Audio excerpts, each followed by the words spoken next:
Assalamualaikum, selamat datang di channel kajian eksklusif, tempat ceramah dan video seputar Islam. Untuk mendukung channel ini, silakan klik tombol subscribe, like, komen, dan share link video ini ke media sosial kamu ya.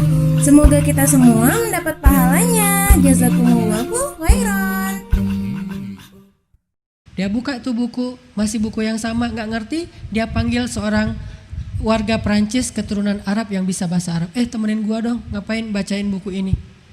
Ini apa, ini apa, ini apa, ini apa. Udah banyak dia pelajari dari buku itu dan dia takjub banget. Ada buku yang seluar biasa itu, semuanya adalah kebijaksanaan. Semuanya adalah solusi. Akhirnya dia kepo, dia nanya, sebetulnya ini buku karangan siapa? Kok keren banget isinya?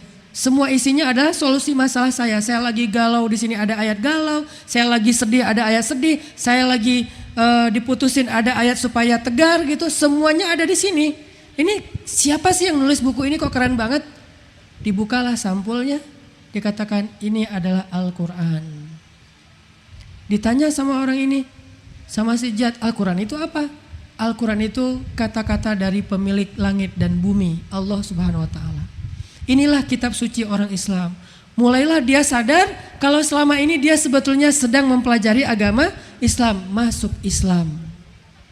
Lihat, Islam adalah solusi dalam hidup kita. Al-Quran adalah solusi. Dia bukan cuman buku yang dibaca minimal sehari 1 juz, udah selesai gitu, udah beres. Kita harus mempelajari. Kita dengarkan para ulama yang mentafsirkan Al-Quran kemudian menyampaikan kepada kita. Sehingga kalau kita pisahkan dua hal ini sama seperti kita membiarkan seseorang itu terpuruk dan tidak diberikan solusi apapun. Makanya di zaman sahabat dulu Al-Quran turun kan gak sekaligus ya.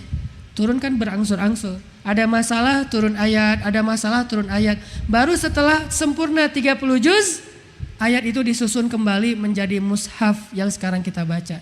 Aslinya kan gak gitu turunnya. Acak gitu, surat pertama di juz kesekian, surat kedua di juz kesekian. Bahkan surat Al-Baqarah aja itu turunnya entah berapa tahun tuh. Bukan alif lam mim duluan, ayat ini duluan terus ganti. Baru disusun jadi surat yang namanya Al-Baqarah. Berarti kenapa Al-Quran turunnya kok berangsur-angsur? Karena dia turun sebagai solusi terhadap masalah yang sedang dialamin oleh hamba-hamba Allah. Jadi teman-teman, misi saya dalam dakwah itu adalah mencoba untuk menghilangkan gap antara Islam dengan youth, antara Islam dengan anak muda. Mulailah kita coba main. Ustadz, masa sih Ustadz main-main kayak gini? Memangnya gak boleh main? Memangnya ada dalilnya? Wah, kalau dalil mah banyak. Dalil itu kan gak selalu teks ya, gak selalu hadis. Apa yang dilakukan Nabi juga dalil. Apa yang disaksikan Nabi dan Nabi gak protes, itu juga dalil kan? Nggak harus selalu mana hadisnya. Mungkin hadisnya nggak ada, tetapi perilaku Nabi, apa yang dilakuin sama Nabi itu juga dalil. Contoh, boleh nggak kita ngerayain hari jadi, ulang tahun kampus, ulang tahun kota, ulang tahun negara, ulang tahun dia? Boleh nggak nih? Ada yang bilang nggak ada, Nabi nggak pernah ngerayain ulang tahun. Pernah, tapi bukan ulang tahun pribadi. Ulang tahun atau hari jadi satu kota, yaitu kota Habasyah. 2 kali lagi tuh. Yang pertama hadis tentang Nabi baru pulang, ngelihat di dalam rumah Nabi itu Aisyah lagi ngumpul sama cewek-cewek nih. Jadi ada gengnya, dia lagi pada ngobrol santai gitu. Terus cewek-ceweknya tuh kayak bernyanyi gitu. Mereka nyanyi-nyanyi, terus Nabi dengerin cewek-cewek anak-anak kecil kan, anak-anak usia di bawah ABG gitu kan, seumuran Aisyah lah. Mungkin kalau sekarang anak SMP. Lagi pada nyanyi, Nabi ngeliatin, masuk Abu Bakar. Pas Abu Bakar masuk, Abu Bakar bilang, janganlah kalian mendendangkan seruling-seruling setan di dalam rumah Nabi. Disebut nyanyian itu seruling setan sama Abu Bakar. Kata Nabi, ya Abu Bakar, biarkan mereka. Sesungguhnya hari ini adalah hari raya Bani Salamah. Ternyata orang-orang Bani Salamah lagi ngerayain hari rayanya dengan happy-happyan. Selama tidak melanggar syariat, Nabi membiarkan. Yang kedua, Nabi menyaksikan acara ulang tahun Habasyah. Habasyah itu sekarang Ethiopia. Dan orang Habasyah itu banyak yang tinggal di Mekah Madinah, salah satunya Bilal. jadi budak, jadi pekerja, tinggallah. Jadi banyak banget TKH, tenaga kerja Habasyah. Kerja di Madinah. Nah, para TKH ini pas hari jadi kota Habasyah, mereka bikin Habasyah Fest. Ada festival Habasyah. Mulailah anak-anak Habasyah yang senang BMX pada ngetrik BMX, bunny hop. Anak-anak Habasyah yang senang motor pada touring. Anak-anak Habasyah yang senang musik pada enggak sih, enggak ada DJ di zaman dulu. DJ-nya paling pohon kurma Pokoknya anak-anak Habasyah pada bikin festival gitu. Festival Habasyah. Nabi ngajak Aisyah, Aisyah ada festival, kayaknya seru tuh, nonton yuk. Jadi ngajak pasangan nonton itu sunnah Nabi. Jangan ngajak dulu kalau belum halal. Jadi kalau pengen rasanya gimana ya nonton pakai, kalau di Bandung itu ada bioskop yang bisa tidur gitu, premier gitu kan, bisa tidur. Gimana rasanya duduk nonton film ayat-ayat cinta tapi baper. Nonton sama mantan dan dia sama pasangannya. Wah, itu berat banget tuh. Hadiah honeymoon nonton ayat-ayat cinta gitu kan, atau film-film love gitu, terutama yang agak-agak terlalu luar biasa dalam kayak Tren to Busan misalnya. Itu horor. Ngajak sama mantan, tapi mantannya udah halal sama orang lain. Itu kan paling baper tuh. Baru iklan aja kita udah nangis tuh. Ternyata ngajak nonton itu bagian dari sunnah. Jangan menganggap sunnah itu hanya ibadah aja. Nonton dengan istri itu juga ibadah. Menyenangkan hati orang lain kan ibadah kan? Kata sahabat, ya Rasul, ayyul a'mali afdal. Amal apa yang paling disukai Allah? Ahabbu ilallah. Kata Nabi, sururun tudkhiluhu fi qulubil mu'minin. Membahagiakan hati orang lain. Orang lain ini siapa yang paling berhak dibahagiain? Pasangan kita. Mah, apa-apa? Enggak. Ngeliatin dia rempong lalu lalang gitu. Liatin aja. Pak, kenapa sih ngeliatin terus? Enggak, lagi heran ada bidadari bisa nginjak bumi. Kan itu membahagiakan. Saya pernah lagi makan di kafe gitu sama istri. Pesan cuma satu, dia doang yang makan. Saya ngeliatin aja. Sebetulnya kenyang sih. Saya ngeliatin dia makan, akhirnya dia kayak salting gitu kan. Apaan sih ngeliat orang kayak gitu? Heran juga ya. Kok ada bidadari makan makanan manusia? Wah, langsung kesasar lagi jalan nih berdua. Pulangnya biasanya ngambil jalan kanan lurus. Mungkin karena ngelamun ya. Lurus. Terus istri bilang, bukannya kita harusnya belok kanan? Iya ya, kok saya kalau jalan sama kamu suka kesasar? Kenapa emang? Karena pengennya cuma ke hati kamu. Nabi tuh ngajak nonton pasangannya. Nabi bilang, Aisyah ada acara seru tuh, festival, nonton yuk. Kalau zaman kita tuh kayak konser gitu, tapi masih ada batasannya lah, gak berlebihan. Nonton yuk, hayu kata Aisyah. Nonton nih di depan rumah Nabi. Duduk di sebelah Nabi itu Aisyah. Aisyah meletakkan dagunya di atas pundak Nabi. Gitu. Nabi sebagai cowok kan udah gitu Aisyah nonton. Lama tuh ada kontes kayak pedang-pedangan, ada gulat, ada muatai gitu-gitu deh, pokoknya banyak pertandingan. Ada boxer, udah seru lama. Nabi terus ngelihat ke Aisyah, kan wajah Aisyah dekat gitu kan, nggak sengaja, maaf nggak sengaja. Ngelihat ke arah Aisyah, terus Nabi bilang, Aisyah udahan yuk. Aisyah nggak mau, tapi nggak ngomong, nggak, tapi dia ngasih isyarat, gitu, manja. Oh ya udah, nonton lagi. Udah lama Nabi bilang, Aisyah udahan ya, masih gitu juga manja. Sampai 3 kali, ya udah ya, yuk kita masuk aja, udah kelamaan, ya udah masuk. Setelah selesai hadis ini disampaikan oleh Aisyah, Aisyah komen. Jadi hadis itu caption, Aisyah kasih komen. Makanya kalau baca hadis itu jangan cuma baca captionnya doang, teks. Baca juga komen-komennya. Dalam bahasa hadis disebut syarah. Itu komen hadis. Baca komen supaya kita ngerti, oh kondisinya gimana. Ternyata Aisyah ngasih komen, kata Aisyah, Padahal waktu itu ya saya lagi nggak menikmati tontonan apa-apa sebetulnya. Buat saya tuh nggak terlalu asik sih. Terus ngapain kamu kok lama-lama? Saya cuma pengen nunjukin ke orang-orang gimana romantisnya saya dengan Rasulullah SAW. Jadi sifat Aisyah itu dari dulu juga ngebully para jomblo. Saya ngebully bagian dari sunnah. Ngebulinya supaya cepat nih nikah. Jadi yang kita lakuin itu sebetulnya ada dalilnya. Cuman kan gak harus semuanya disebutkan dari Rasulullah, gak gitu kan ya. Saya belajar Islam di Al-Azhar Mesir, kemudian saya menerjemahkan pemahaman itu dalam bentuk bahasa kita. Sehingga tidak perlu setiap apa yang dilakukan disebutin dalilnya, gak seperti itu. Kecuali dia sifatnya hukum, maka harus disebutkan dalilnya. Tapi kalau lifestyle, hal-hal yang sifatnya entertain, maka cukup kita yakin ini tidak melanggar syariat. Dan Nabi juga ngelakuin yang kayak gini walaupun dengan bahasa yang berbeda, maka ini santai-santai aja. Di Bandung teman-teman, saya awal-awal ngebentuk Pemuda Hijrah, kita bikin festival juga. Pertama festivalnya namanya Ngabuburit. Bulan Ramadan biasanya ada ngabuburit, kita diplesetin ngabuburit.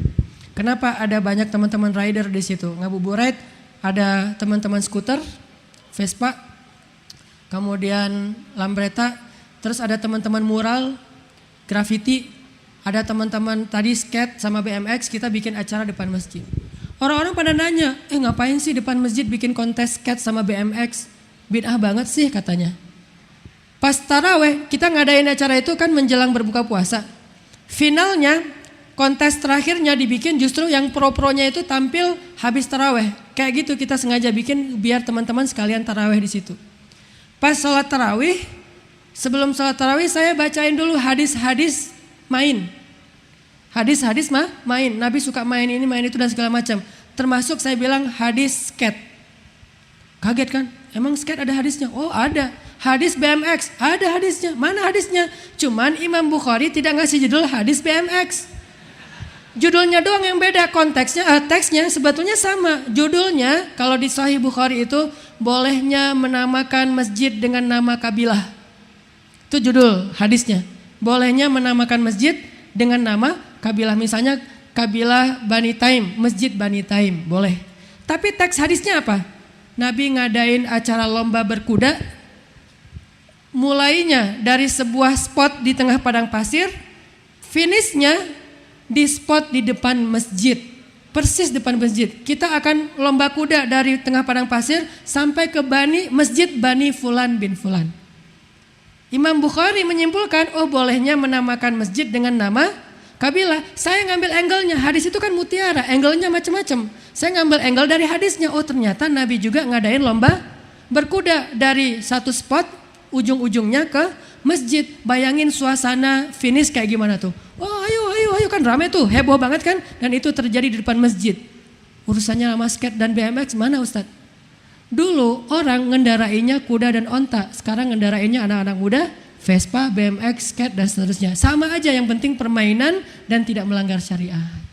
Oh itu hadis skate. Agak maksa sih. Makanya ketika saya umroh sama teman-teman skateboarder di Bandung. Kan di Bandung tuh ada 2 skateboarder yang alhamdulillah sering juara tingkat internasional. Salah satunya namanya Pevi Permana, terus yang lebih seniornya Inong. Kita umroh nih. Umroh pertama yang travelnya jamaahnya bawa 3 papan skate. Saya bawa papan, Inong bawa papan, Pevi bawa papan. Jadi kita berangkat umroh bawa papan skate tuh. Begitu keluar dari bagasi, teman-teman guide dari Jeddah itu heran, Ustadz, ini kayaknya ada yang salah deh bagasinya. Kenapa? Ini banyak papan skate. Itu punya jamaah saya. Dia heran. Ini bener nih Ustadz, bid'ah banget nih. Umroh bawa papan skate. Tapi kan kita nggak akan skate sambil tawaf kan? Walaupun sempat kepikiran sih sebetulnya, bisa nggak ya sambil tawaf? Kan kalau tawaf tuh boleh dorong ya. Buat yang sakit, lagi sakit hati, didorong kan pakai wheelchair gitu kan? Nah kalau pakai wheelchair boleh, kenapa sih pakai skate nggak boleh gitu? Nah cuma pertanyaan nggak jelas aja sih. Kita bawa papan skate. Begitu udah selesai semua ibadah umroh, saatnya kita banyak main, banyak manfaat. Keluarin papan skate, kita main skate depan Masjidil Haram. Dulu waktu saya masih kuliah depan Masjidil Haram kita dorong wheelchair. Sekarang alhamdulillah bisa main skate depan masjid, di pelataran masjid. Ada jalan gitu antara dua hotel kita main. Dimarahin sama orang Arab. Kita nggak ngerti. Maaf saya nggak ngerti. Jadi nggak tersinggung kan kalau ngerti. Muhammad apa? Main aja pura-pura nggak ngerti gitu. Dimarahin sama orang Arab. Lama-lama ternyata dia bukan marah. Orang Arab kan kalau manggil kayak marah ya, padahal manggil, sini dulu katanya. Tapi bahasa Arab, jadi kayak kesannya kayak marah-marah gitu. Lama-lama dia pegang, saya kira mau dibawa ke polisi. Ternyata dia bilang pakai bahasa Arab, saya boleh coba enggak? Ternyata dia pengen nyoba. Akhirnya dia nyoba gitu, dipegangin. Yang kita pernah posting di Instagram, yang share your happiness gitu. Ternyata itu terjadi di Arab. Dari Mekah Madinah ada rest area, kita sambil teh susu gitu, kita main skate. Terus di depan Masjid Nabawi yang lebih heboh lagi, main skate dimarahin askar. Askarnya, marah-marah gitu. Pas datang, apa? Dari mana? Indonesia. Wah seru juga ya, saya boleh coba lagi itu. Akhirnya kita benar-benar happy gitu. Ibadah ke raudhah, sholat tahajud, tawaf, tilawah.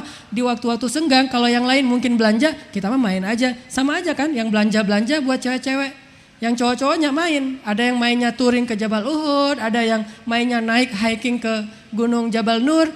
Semua itu permainan, hiking permainan. Jangan mengatakan dengan bahasa yang terlalu berat, tafakur alam. Main aja deh, nanti tafakurnya muatannya. Ternyata Islam itu bisa nge-mix banget, nge-blend banget dengan kehidupan kita. Kita cuma perlu menjaga batasan, jangan sampai ngelanggar. Dan batasan Islam itu luas teman-teman. Kalau kita selama ini sering bilang orang melanggar, karena kita tahu batasan Islam itu sempit. Sehingga bergerak dikit, break the line. Bergerak dikit udah keluar. Padahal kalau kita tahu betapa luas batasan Islam, gak gampang kita keluar dari jalur. Kayak gini nih. Ini saya merasa beruntung nanti ustadz-ustadz di sini juga bersaksi. Ternyata di Al-Azhar itu ya, salah satu serunya belajar di Al-Azhar, dia tuh memberikan ruang buat kita membanding-bandingkan pemikiran selama masih dalam Islam. Jadi ada muqaranah, perbandingan banget tuh di Al-Azhar. Kalau kita baca hadis, gak boleh satu hadis langsung disimpulin, gak boleh di Al-Azhar. Hadis harus dikonversikan dengan harus dibandingkan dengan beberapa versi.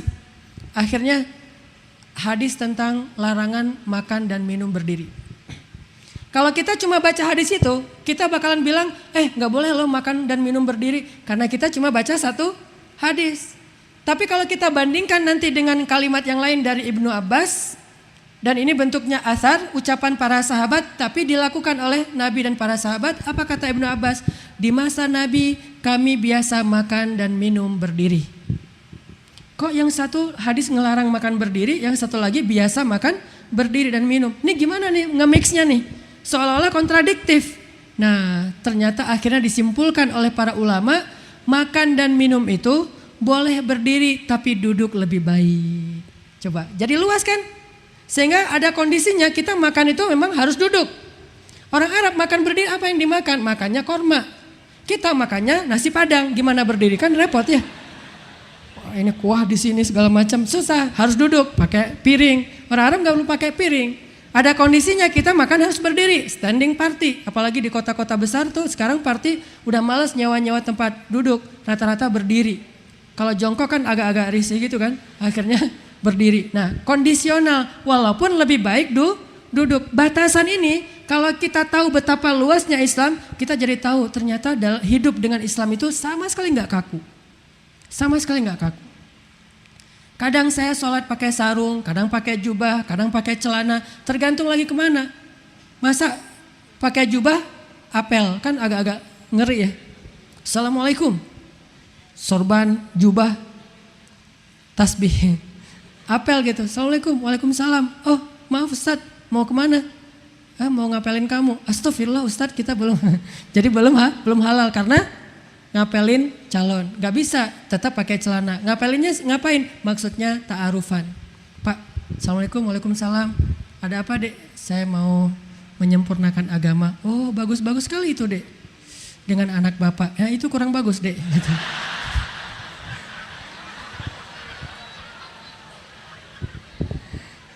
Jadi artinya teman-teman coba belajar Islam lebih luas, akan melihat batasannya, tapi jangan memudah-mudahkan. Karena Islam juga udah mudah. Allah tuh udah ngasih banyak keringanan. Tinggal kita tahu nggak keringanan-keringanan ini. Bukan buat kita doang, buat teman-teman kita yang lagi baru belajar Islam. Mungkin kita dengan kapasitas yang udah lama belajar Islam, udah nggak perlu yang kayak gitu. Kita ngambilnya yang insya Allah yang paling berat. Makanya Umar bin Khattab itu apa? Syadid atau keras terhadap dirinya, tapi samahah, toleransi kepada orang lain. Ini Umar nih. Kerasnya kepada diri sendiri. Ke orang lain dia sangat pengertian. Kalau kita sebaliknya, pengertian banget kepada diri sendiri, sama orang lain keras. Harusnya kamu, giliran diri sendiri. Tapi kan, coba dibalik. Ke diri sendiri kita harus keras, harus ngambil yang paling berat. Ke orang lain ngasih yang paling ringan. Nabi tuh nyontohin kayak gitu. Contohnya apa? Salat qabliyah zuhur. Berapa rakaat? 2 apa 4? Ada yang bilang 4, ada yang bilang 2. Kenapa kok ada 2 pendapat? Karena dua-duanya ada hadis. Nabi kalau sholat qobliyah zuhur di dalam rumah Aisyah, sholatnya 4 rakaat. Tapi kalau sholat zuhur, qobliyah zuhur di masjid, sholatnya 2 rakaat. Kenapa beda? Kata Nabi, supaya tidak memberatkan umatku. Jadi kalau sholat qobliyah zuhurnya gak ada yang ngelihat, ngambil yang paling berat. Kalau sholat qobliyah zuhur banyak yang lihat, ngambil yang paling ringan. Biar dicontohnya yang paling ringan. Kita kebalik. Di rumah gak ada qobliyah. Di masjid qobliyahnya nggak selesai. Ini kita nih. Allah, aduh nggak jadi. Oh ya, ini mau takbir aja berkali-kali. Wah kurang tinggi. Wes, tutorialnya panjang nih. Kenapa? Dilihat orang lain, giliran di rumah santai aja. Berarti kita tuh keras kepada orang lain, tapi terlalu toleran kepada diri sendiri. Harusnya kalau di masjid, kalau misalnya kita public figure atau orang-orang yang dijadikan teladan, beri ruang yang nyaman buat orang lain. Ada yang datang ke Nabi bilang, ya Muhammad, saya sebetulnya mau masuk Islam, tapi saya belum bisa berhenti berzina, gimana ya? Boleh nggak? Kata Nabi, boleh. Apanya yang boleh? Bukan berzina pastinya kan ya? Masuk Islam. Boleh nggak kita masuk Islam tapi belum bisa meninggalkan dosa? Boleh masuk Islamnya mah. Masuk Islam, oh boleh saya masih berzina tapi masuk Islam? Boleh kata Nabi, masuk. Udah masuk Islam, Nabi ngobrol sama dia baik-baik. Kata Nabi, gimana perasaan kamu kalau ada orang yang menzinahi ibu kamu? Wah saya bacok tuh orang. Marah dia. Gimana perasaan kamu kalau ada orang yang menzinahi istri kamu? Wah udah saya mutilasi. Gimana perasaan kamu kalau ada yang berzina dengan adik kamu? Saya habisin. Gimana perasaan kamu kalau ada yang berzina dengan anak perempuan kamu? Udah selesai tuh orang, game over. Marah dia tuh. Kata Nabi, begitulah perasaan orang yang ibunya kamu zinahi, istrinya, adiknya, anaknya kamu zinahi. Pasti dia juga akan sakit hati. Oh gitu ya Rasul. Astagfirullahaladzim. Diusap dadanya oleh Rasul. Rasulullah berdoa, ya Allah, istiqomahkan dia, bersihkan kemaluannya. Akhirnya sejak saat itu kata dia, dulu zina adalah perbuatan yang paling saya suka, sekarang zina adalah perbuatan yang paling saya benci. Kok bisa? Mudahnya Nabi memberikan kebaikan untuk orang lain. Jangan langsung idealis harus sempurna, karena semua orang butuh proses. Jangan baru sholat udah dimarah-marahin. Kamu udah muslim udah berapa lama dari kecil? Kenapa sholat masih salah-salah dan segala macam? Dimarah-marahin enggak? Baru hijrah ya? Ya kelihatan sih amatiran. Saya lagi sholat sama teman saya di laut, habis surfing sholat. Saya lagi wudhu, teman saya udah selesai sholat. Cepet banget tuh sholatnya, cepet. Saya tanya, bro, lo sholatnya cepet banget sih? Ya beda dong kalau udah pro, kata dia. Jadi kalau udah pro sholatnya cepat. Kalau masih amatir lama gitu ya, bacanya pelan-pelan. Kalau yang udah cepat berarti udah pro tuh. Jadi teman-teman coba belajar lagi tentang Islam lebih luas. Supaya apa? Kalau kita mau ngambil bagian Islam yang paling sulit, biarkan kita yang mengambilnya. Tapi berikan kepada orang lain yang paling mudah dari Islam. Lalu dengan kemudahan itu, dia akan semakin bersemangat belajar yang lebih baik lagi sampai dia menuju kepada titik ideal. Makanya Islam itu, dakwah itu adalah membawa realitas kepada nilai-nilai ideal, bukan memaksakan idealisme, membawa realitas kepada nilai ideal. Dari waqi'iyah sampai mithaliyah, dari realitas masyarakat pelan-pelan dibawa sampai kepada ideal atau nilai-nilai yang indah dalam Islam. Mudah-mudahan teman-teman di sini semuanya bisa mengerti ucapan saya yang nggak jelas tadi dan bisa diamalin, bisa dipelajari. Minimal ini jadi pertanyaan buat teman-teman. belajar lagi ke ustadz-ustadz kita yang luar biasa. Di sini banyak lulusan Mesir di Riau teh. Malah nilainya pasti lebih bagus dari saya. Jadi silakan belajar kepada mereka. Ada Ustadz Abdul Somad juga. Wawasan Ustadz Abdul Somad itu luar biasa. Fikihnya fikih komprehensif. Tidak menjudge satu benar yang lain salah, enggak. No judgment. Supaya kita bisa mudah bergaul dengan orang lain. Mudah-mudahan ini bermanfaat. Barakallahu li walakum. Allahumma ighfir lana wali walidayna warhamhuma kama rabbayana shighara. Allahumma inna nas'aluka ilman nafi'ah wa qalban khashi'ah wa rizqan thayyibah wa amalan mutaqabbala. Ya Allah, beri kami ilmu yang dengannya kami bisa beramal dan berdakwah di jalan-Mu ya Allah. Beri kami hati yang senantiasa bergetar ketika mendengar nama-Mu disebutkan ya Allah. Beri kami tenaga yang kami curahkan itu untuk menjadi lebih bermanfaat bagi orang-orang yang ada di sekitar kami ya Allah. Beri kami lisan yang hanya mengatakan yang baik dan yang jujur. Beri kami telinga agar kami mampu mendengar nasihat-nasihat untuk memperbaiki diri kami. Beri kami akal agar kami mampu memahami ayat-ayat kebesaran-Mu. Ya Allah ya Rabbana, berkahilah hidup kami, usia kami, amal soleh kami, dan harta kami. Ya Allah ya Rabbana, ajarkan kepada kami apa yang kami tidak mengerti dan mudahkan kami untuk mengamalkan apa yang sudah kami tahu, dan jadikan kami istiqomah dalam amal itu, dan bingkailah semua keistiqomahan kami dengan keikhlasan kepadamu. Rabbana atina fid dunya hasanah wa fil akhirati hasanah wa qina adzabannar. Subhanakallahumma wa bihamdika asyhadu an la ilaha illa anta astaghfiruka wa atubu ilaik. Makasih buat semua teman-teman. Assalamualaikum warahmatullahi wabarakatuh.